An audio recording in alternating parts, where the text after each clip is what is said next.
வணக்கம். வலிமை IAS academy சார்பாக நான் உங்கள் பிரேம். நம்ம வலிமை ஐஏஎஸ் அகாடமியில் பார்த்தீங்கன்னா group 2 preliminary 2023-24 both online and ஆஃப்லைனுக்கான exclusive classes and test batch அவைலபிளாக இருக்குது.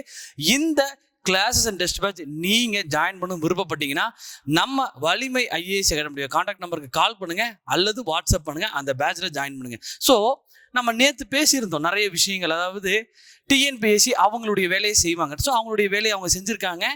12/1/2024 அன்னைக்கு குரூப் 2 முதன்மை தேர்வுக்கான முடிவுகள் வெளியிடப்படும் அப்படிங்கிற தேதியை இப்போ சொல்லியிருக்காங்க.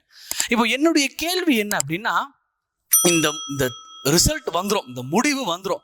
வந்ததுக்கு அப்புறம் ஒரு 6000 பேருக்கு பணி நியமன ஆணை வழங்கப்படும். அந்த 6000 பேர் எக்ஸாமை கிளியர் பண்ணிடுவாங்க. இந்த 52,000 பேர் நீங்க என்ன பண்ண போறீங்க?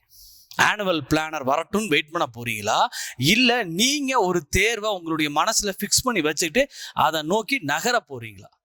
இப்போ இந்து அறநிலையத்துறை எக்ஸாம் எக்ஸிக்யூட்டிவ் ஆஃபீஸர் கிரேட் 1 அல்லது கிரேட் 2 அல்லது கிரேட் 3 நான் படிக்க போறேன் சார். இல்லை சார் டிஎன்பிஎஸ்சி குரூப் 4 நோக்கி நகர போறேன். இல்லை சார் நான் மறுபடியும் குரூப் 2 நான் ட்ரை பண்றேன் சார். இல்லை சார் குரூப் 2 ட்ரை பண்ணிச்சு, நான் குரூப் 1 இப்போ நான் ட்ரை பண்ணி பார்க்குறேன் சார். ட்ரை பண்ணி பார்க்க போறீங்களா? ஏன்னா நம்மளுடைய நோக்கம் ஒரு அரசு வேலை வாங்குவது மட்டும்தானே தவிர டிஎன்பிஎஸ்சியை ஒழுங்கா வேலை செய்யுங்கன்னு சொல்றது இல்லை.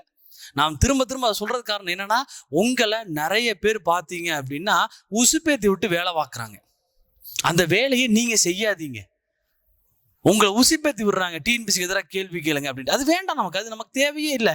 நாம நம்மளுடைய கடமையை சரிவர செய்வோம்.